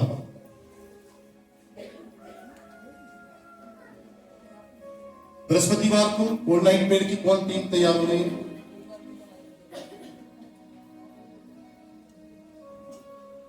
शुक्रवार की गुड नाइट प्रेयर की कोई टीम तैयार हो रही है? इसको कमिट करो और इस टीम में जुड़ो कि हाँ, और प्रतिदिन 4-4 घंटे, 3-3 घंटे, 2-2 घंटे निकालना है आपको चर्च में आके प्रार्थना करनी। अपनी पत्नी के साथ, अपनी भाभी के साथ हफ्ते में कोई एक दिन चुनो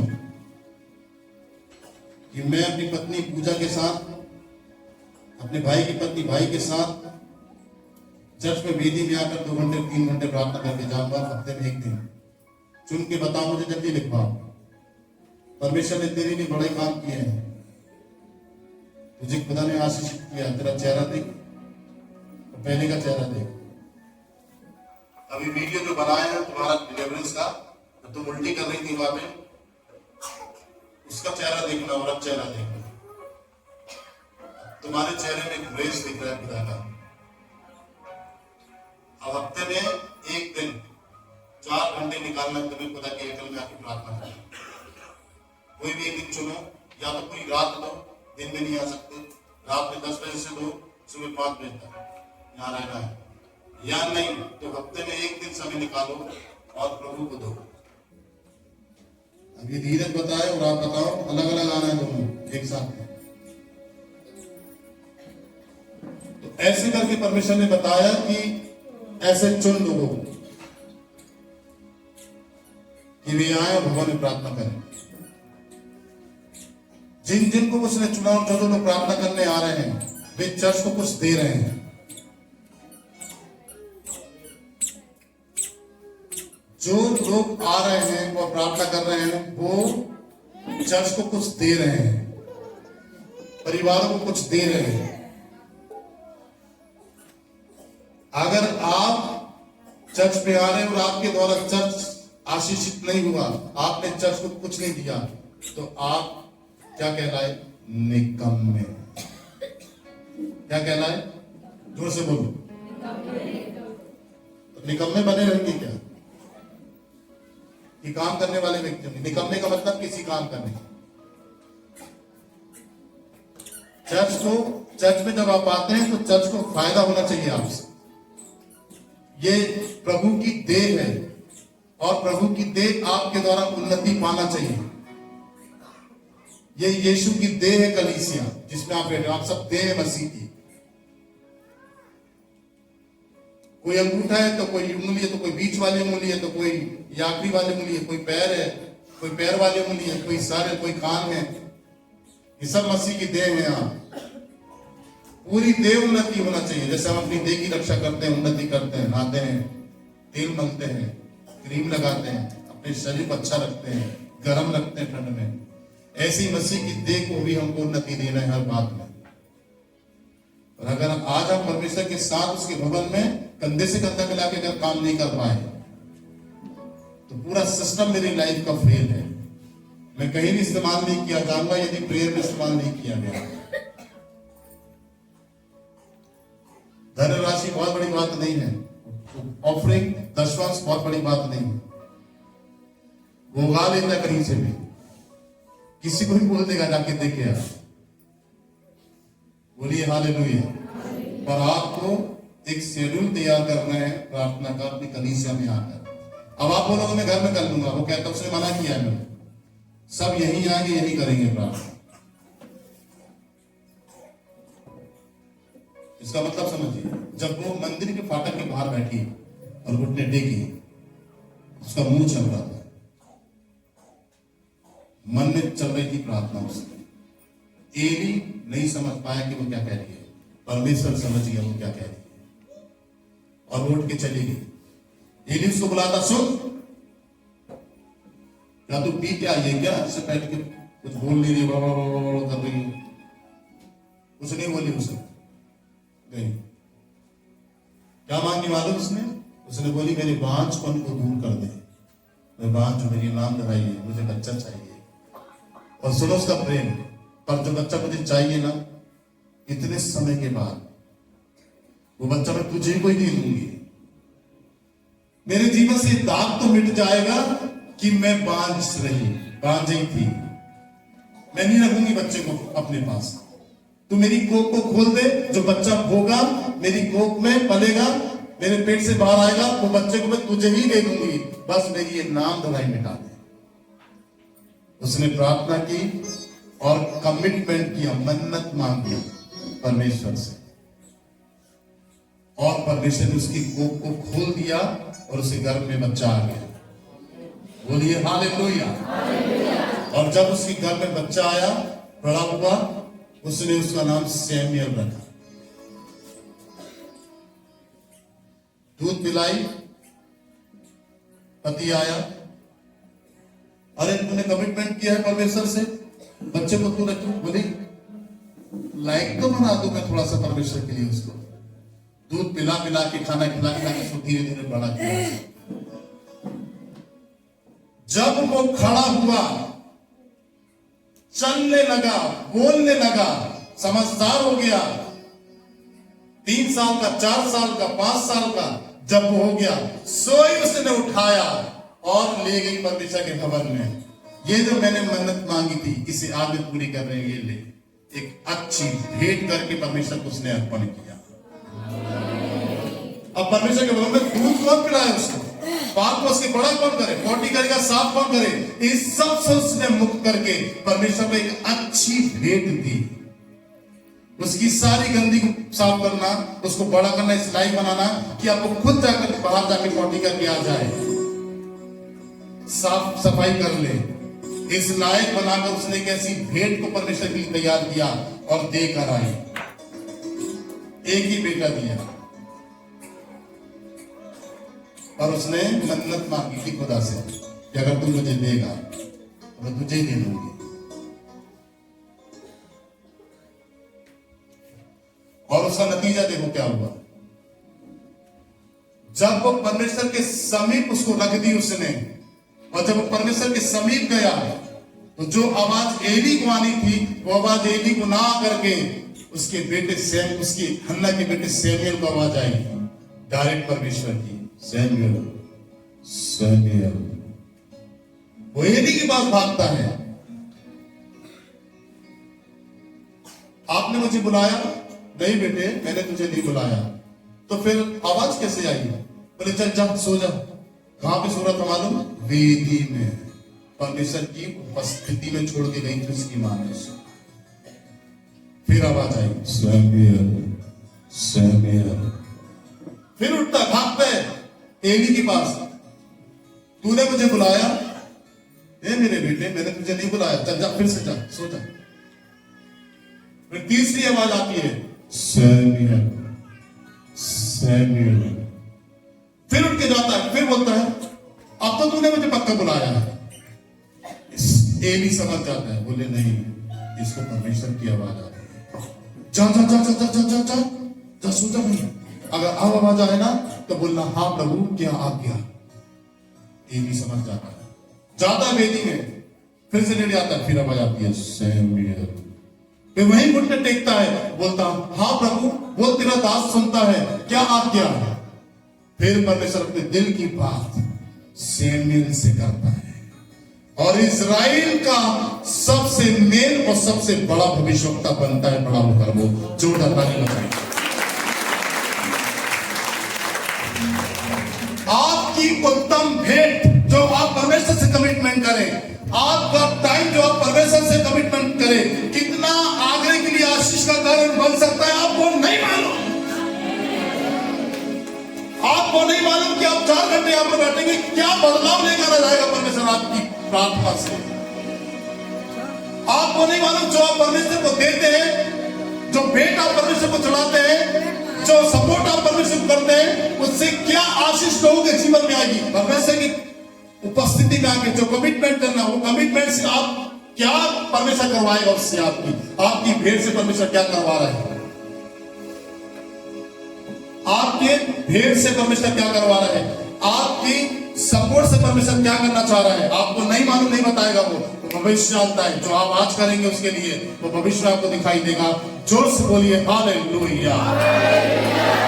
आपको नहीं मालूम, हन्ना को नहीं मालूम था कि मैं अर्पण करूंगी, मैंने कमिटमेंट करी, मन्नत मांगे आए कि क्या होगा, उसको ये भी नहीं मालूम था, परंतु वो इजराइल का सबसे बड़ा भविष्यवक्ता बन गया। मालूम है आपको, उसी ने अभिषेक किया दाऊद का, और दाऊद इजराइल का राजा बना। कितना पावर था उसके हाथ में, कितना भयंकर परमेश्वर का व्यक्ति था सैमुएल। उसकी मां ने उसको दे दिया। आपको नहीं मालूम है जो आप परमेश्वर के लिए कर रहे हैं, आप नहीं जानते, उसका अंदाजा भी नहीं लगा सकते उसका परिणाम भविष्य में क्या है, वो परमेश्वर जानता है। और अगर आप बहुत ज्यादा बढ़कर समय दें, 2 घंटे के बजाय 4 घंटे, 4 घंटे के बजाय 6 घंटे और दें, तो कितना बड़ा काम परमेश्वर करेगा। आपको मालूम है, नहीं मालूम? आपके यहाँ 4 घंटे बैठने से क्या परमेश्वर बुढ़ोल लेकर आ सकता है आगरा के अंदर। आपके 2 घंटे यहाँ पर बैठने से कितने परिवारों की सफाई कर देगा परमेश्वर घर से, गंदगी की, इसका अंदाजा आपको नहीं है। आपके यहाँ बैठने से, उपवास रखकर बैठने से, या नहीं भी रखे तो यहाँ पर आने से, या कोई भी भेंट देने से परमेश्वर कितने लोगों को छुड़ा सकता है आपके द्वारा, आपको मालूम भी नहीं है। ये भविष्य में दिखाई देगा, जैसे भविष्य में दिखाई दिया हन्ना के बेटे सैमुएल के विषय में। और इजराइल के लिए वो आशीष का कारण बना। मालूम है आपको, प्रतिष्ठा थी उसकी, लोग भय खाते थे उसका, नबी था, डरते थे लोग उससे। परमेश्वर के शब्द निकलते थे उसके मुंह से, बोलता था, इतना विशाल भविष्यवक्ता था वो। छोटी से छोटी बात, बड़ी से बड़ी बात, जो भी कुछ करे परमेश्वर के आगे उसे पूरा करना है, कुछ भी हो जाए, और शामिल होना भी है। नहीं होना, लोगों के लिए आशीष का कारण नहीं बनना, परमेश्वर के हुक्म का आदेश, हुक्म को नहीं मानना, नहीं आना, लोगों के लिए परमेश्वर के काम के लिए आशीष का कारण नहीं बनना। इसलिए समय निकालना, अपने मन्नतों को पूरा करना परमेश्वर के लिए, अपनी भेंटों को पूरा करना परमेश्वर के लिए। जोर से बोलिए हालेलुया, बोलिए प्रेज द लॉर्ड। इसीलिए यीशु मसीह ने क्या कहा अपने वचन में, मत्ती रचित सुसमाचार उसका 5 अध्याय निकालो, उसकी 33 आयत को जोर से पढ़ो। मत्ती 5 अध्याय उसकी 33 आयत को पढ़ो जोर से खड़े होकर। मत्ती 5:33। ना धरती की, क्योंकि वह उसके पांवों की चौकी है। 5:33 शुरू से पढ़ो। ना धरती की, क्योंकि वह उसके पांवों की चौकी है। उसके पांव की चौकी है। ना यरूशलेम की, की, क्योंकि वह महाराजा का नगर है। हाँ, उसके ऊपर से पढ़ो। परंतु मैं तुमसे ये कहता हूँ, हाँ, कि कभी शपथ न खाना, परंतु मैं तुमसे कहता हूँ कभी शपथ ना खाना, ना तो स्वर्ग की, ना स्वर्ग की, क्योंकि वह परमेश्वर का सिंहासन है। वह परमेश्वर का सिंहासन है। ना धरती की, क्योंकि वह उसके पांवों की चौकी है। वह उसके पांव की चौकी है। ना यरूशलेम की, क्योंकि वह महाराजा का नगर है। वह महाराजा का नगर है। जी, अपने सिर की भी शपथ न खाना जी, क्योंकि तू एक बल को भी न उजला न काला कर सकता है। तू अपने सिर की भी शपथ न खाना, क्योंकि तू अपने बाल को, एक बाल को भी ना उजला कर सकता है। परंतु तुम्हारी बात हाँ की हाँ या नहीं की नहीं हो। परंतु तुम्हारी बात, वचन कहता है, हाँ की हाँ और ना की ना। क्योंकि जो कुछ इससे अधिक होता है वह बुराई से होता है, और जो कुछ इससे अधिक होता है, वचन कहता है, वो बुराई से होता है। और याद रखिए, बाइबल में क्या लिखा है, मनुष्य जो बोएगा वही काटेगा। आज कितने लोगों के लिए आशीष का कारण बनना चाहते हैं? ये बोना है। जब आप दूसरों के लिए आशीष का कारण बनेंगे तो परमेश्वर आपकी लाइफ को आशीषित नहीं करेगा? डेफिनेटली करेगा। हम आशीष पाना या आशीषित होना जानते ही नहीं है, क्योंकि हम आशीषित देते नहीं है तो हमको मिलेगी कैसे? हम देंगे तभी मिलेगी। जरूरी नहीं किसी को आप कपड़े पहनाए। अरे 4 घंटे 2 घंटे अगर घुटने टेक के प्रार्थना करो उस व्यक्ति के लिए, उसी घर में नशा है, सोचो तुम्हारे घर में नशा है। किसी बहन को दुष्ट आत्मा लगी है, सोचो तुम्हारे घर के अंदर दुष्ट आत्मा नाच रही है। किसी को बीमारी है तो सोचो तुम्हारे घर में बीमारी है। ऐसी भावना रख के उसके लिए दिल से, रूह के आंसुओं से प्रार्थना करो कि खुदा उसके बंधनों को तोड़ दे। यीशु मसीह ने क्या कहा? जैसा तुम अपने लिए चाहते हो कि लोग तुम्हारे लिए करें, वैसे तुम भी दूसरों के लिए करो। हम अपनी भलाई जिस तरीके से चाहते हैं कि हमारे साथ ऐसी भलाई हो, तो हमको दूसरे के साथ भी वैसे ही भलाई रखना है। समझ रहे कि नहीं समझ रहे? बोलिए हालेलुया, बोलिए प्रेज द लॉर्ड। अपने स्थानों पर खड़े हो जाए।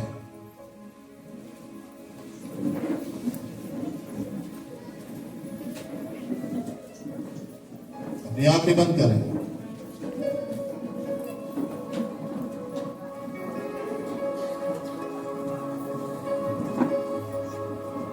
सक्रिय और सावधान हो जाए।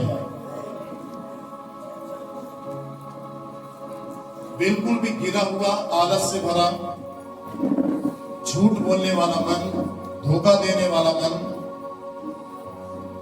द्वेष करने वाला मन, अलगाव को पैदा करने वाला मन आपके जीवन से दूर हो जाए। ये समय है अपने व्यक्तिगत जीवन के लिए प्रार्थना करना। गंभीर हो जाएं, क्योंकि ये साल साधारण साल नहीं है। 2025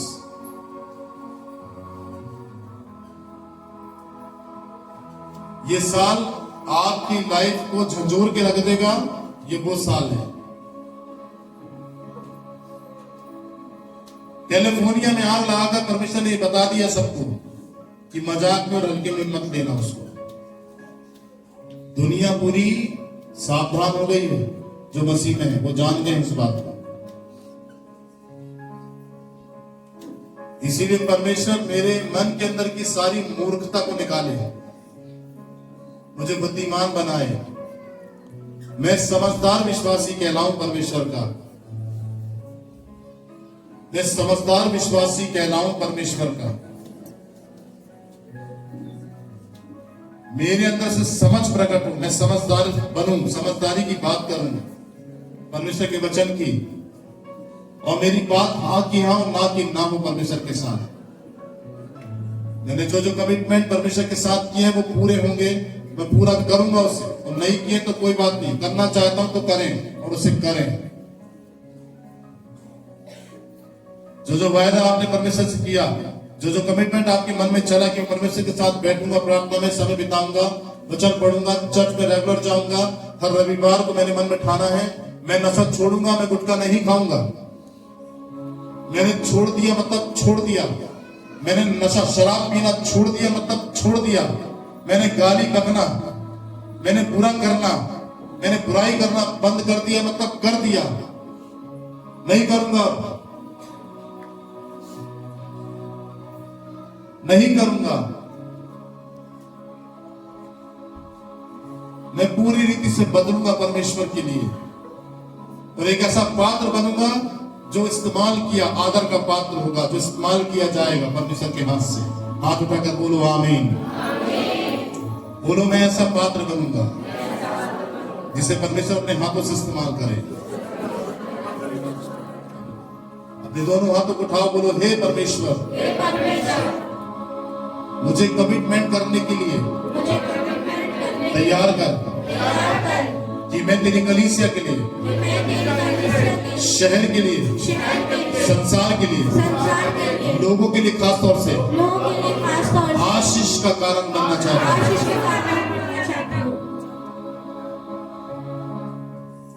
मैं अपनी बात से मुकरूं नहीं, मैं झूठ ना बोलूं। आज से मैं झूठ नहीं बोलूंगा। जो भी बात होगी मेरी सत्य होगी। मैं तेरे भवन में आऊंगा और जो भी मैं तुझे भेंट देता हूं वो दूंगा बढ़कर। जो मैंने कमिटमेंट किया वो पूरा करूंगा। जोर से बोलो, जो मैंने कमिटमेंट किया है पूरा करूंगा। तेरे बाबू में जो जो मैंने बोला है, अपने घर में जो जो मैंने बोला है, उसे मैं पूरा करूंगा।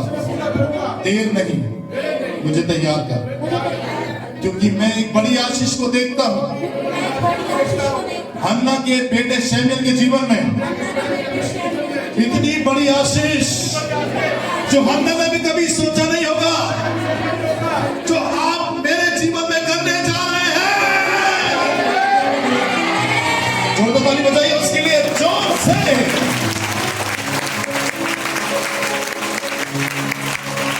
कमिटमेंट पूरा करने से आप एक बहुत बड़ी ब्लेसिंग को देखेंगे। वो कह रहा है स्वर्ग की नगर निगम की जो टीम को उसने तैयार किया, प्रार्थना करने वाली, जितने भी लोग प्रार्थना करने उसके भवन में आ रहे हैं, वो अपने जीवन में परमेश्वर की महान आशीष को देखेंगे।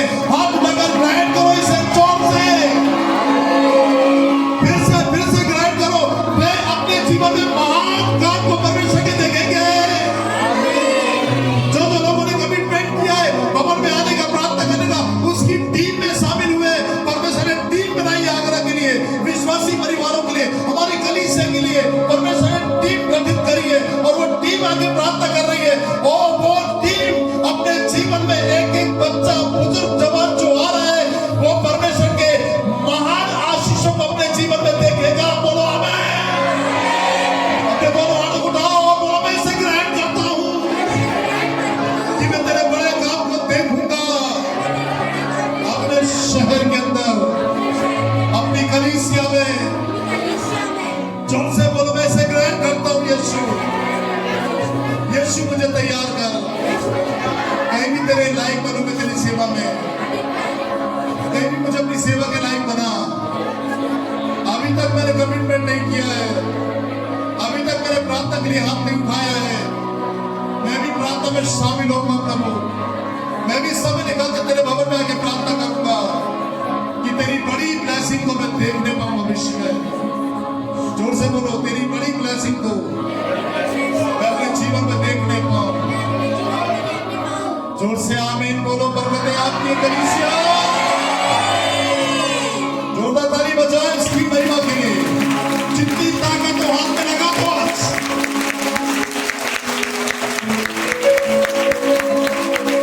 जोर से बोलो हालेलुया। वो बोलो उसे धन्यवाद दो ऊंची आवाज में।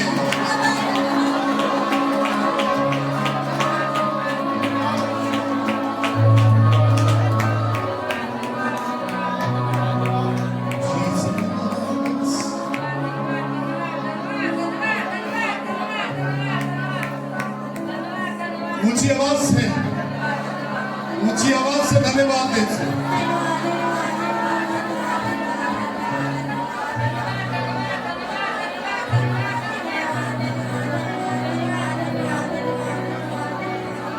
ओरी बाबा बाबा शकंदा ना ना ना ना।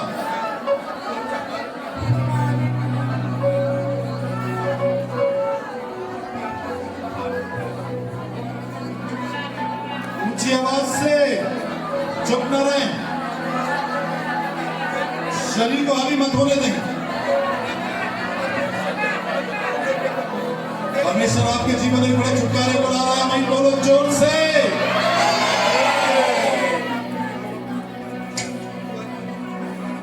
वो बोले स्तुति करें, उसकी तारीफ करें, आगे बंद कर लें।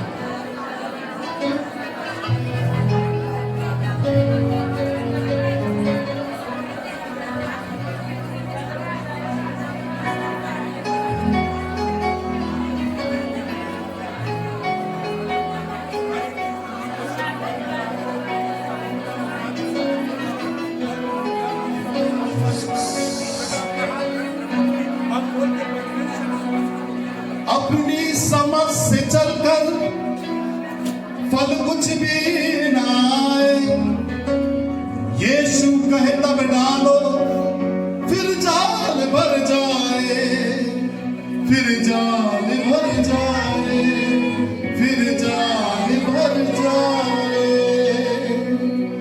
अपनी समझ से चलकर फल कुछ भी ना आए, यीशु कहे दम डालो फिर जाल भर जाए, फिर जाल भर जाए, फिर जाल भर जाए।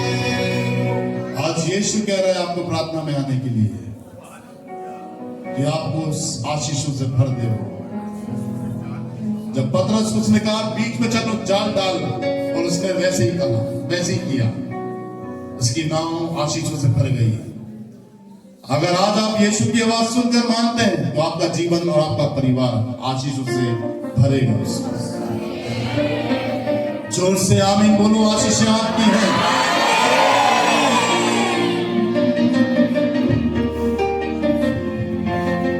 जोरदार ताली बजाए, एक बार फिर से हाथ उठाना, जोरदार ताली बजाए।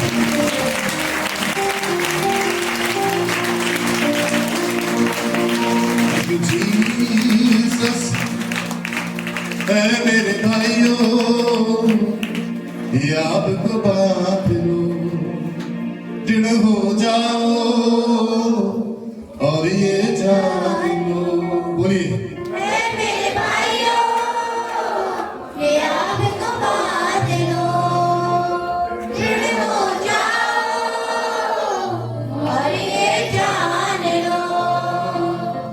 कभी व्यर्थ नहीं होती है मेहनत की मसीह में, कभी व्यर्थ नहीं होती है मेहनत की मसीह में, कभी व्यर्थ नहीं होती है मेहनत की मसीह में। कभी व्यर्थ नहीं होती है मेहनत की मसीह में।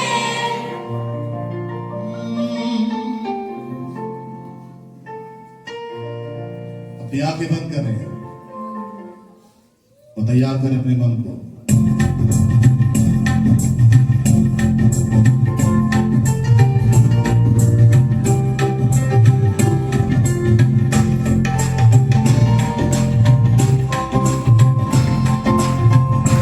है मेरे भाइयों, याद को बांध लो, दृढ़ हो जाओ और ये जान लो। बोलिए,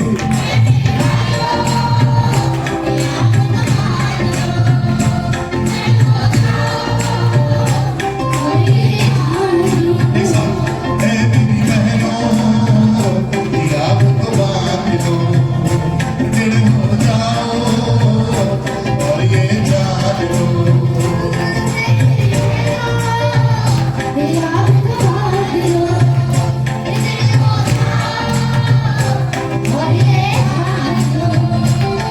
कभी व्यर्थ नहीं होती है मेहनत की मसीह में, कभी व्यर्थ नहीं होती है मेहनत की मसीह में, कभी व्यर्थ नहीं होती है मेहनत की मसीह में।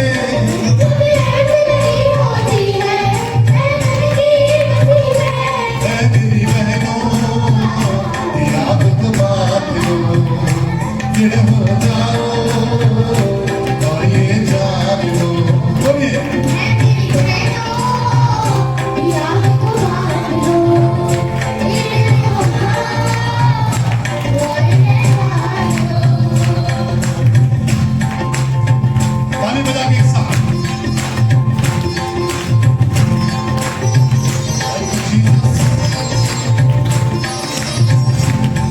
Thank you, Jesus.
हमें तैयार करें इन अंतिम दिनों में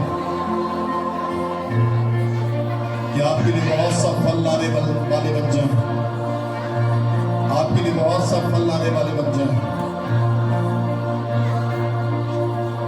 हमें ऋण करें पिता, हमारे हियार पर खाएं, परफेक्शन आने पाए हमारी लाइफ में प्रार्थना के द्वारा। हम आपके लिए, आपकी सेवा के लिए समर्पित हो जाएं पिता। अब समय नहीं रहा अपने लिए जिए, अब समय नहीं रहा दूसरों के लिए जिए, हम आपके लिए जीना चाहते हैं, बस अब आपके लिए, अब किसी के लिए नहीं जीना है पिता, हमें आपके लिए जीना है। हमारी मदद करें, हम आपके पीछे चलेंगे, हमारी सहायता करें, जो काम आपने दिया ईमानदारी से उसे पूरा करेंगे। धन्यवाद पिता आपके प्रेम के लिए, सारी महिमा आपको देते हैं यीशु मसीह के नाम से, आमीन।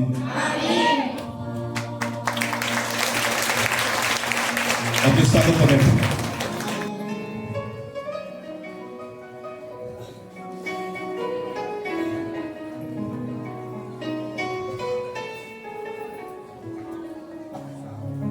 मेरे महबूब मेरे खुदा सबसे हसीन सबसे जुदा,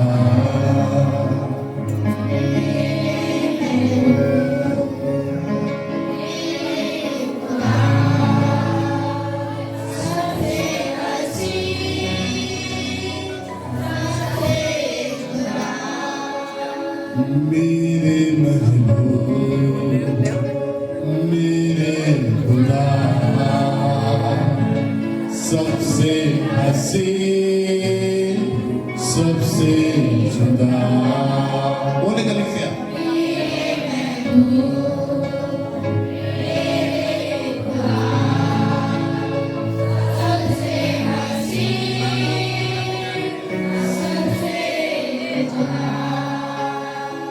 जोर से बोलिए हालेलुया, बोलिए प्रेज द लॉर्ड। जीव का गाना गा दे, बोलो आमीन, हालेलुया। यीशु कौन है आपका महबूब? यीशु कौन है आपका? बोलिए यीशु मेरा महबूब है। जोर से बोलिए यीशु मेरा महबूब है।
ध्यान रखें। मिले, जुड़े, भागी हों परमेश्वर के महान दर्शन के लिए। आमीन बोलिए।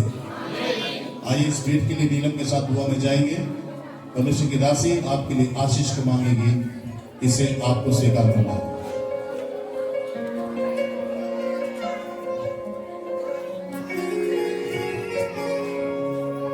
आइए सब अपनी आंखों को बंद करें। स्वर्ग और पृथ्वी को बनाने वाले पवित्र पिता, हम पिता सच में आपका इस समय के लिए धन्यवाद देते पिता। धन्यवाद देते पिता, आपने आपके वचन के द्वारा पिता अपने बच्चों से बातचीत की प्रभु जी। हम धन्यवाद देते पिता परमेश्वर, और हमें बताया कि हमें किस प्रकार से जीना है, चलना है प्रभु यीशु मसीह, और जो हम आप में कमिटमेंट करते हैं उसे हमें आप में पूरा भी करना है प्रभु जी।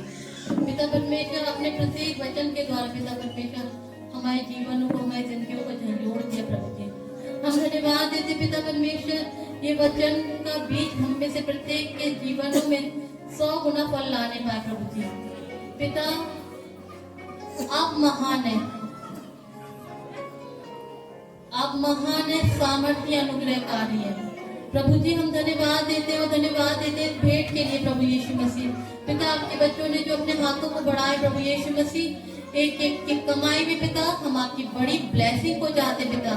एक एक के खत्ते कुप्पी गले सदैव यीशु मसीह नासरी के नाम से भरे रहने पाए पिता। हर एक फिजूल खर्च करवाने वाली दुष्ट आत्मा यीशु मसीह नासरी के नाम से इनके घरों में से, इनके जीवनों में से छोड़ के जाने पाए पिता। आपके बच्चे आजाद होने पाए पिता। इनका पैसा कहीं भी डॉक्टरों के पास पिता या कर्जे में ना जाने पाए प्रभु यीशु मसीह पिता, और इनकी कमाइयों को मल्टीप्लाई करिएगा पिता परमेश्वर। इस भेंट को भी मल्टीप्लाई करिएगा पिता, और अपने स्वर्ग राज्य की बढ़ोतरी के लिए इस्तेमाल करेगा। धन्यवाद देते पिता, आपने हमारी प्रार्थना को सुना है, हाँ, और आमीन में उत्तर दिया प्रभु यीशु मसीह नासरी के नाम से होके मांगते हैं, आमीन।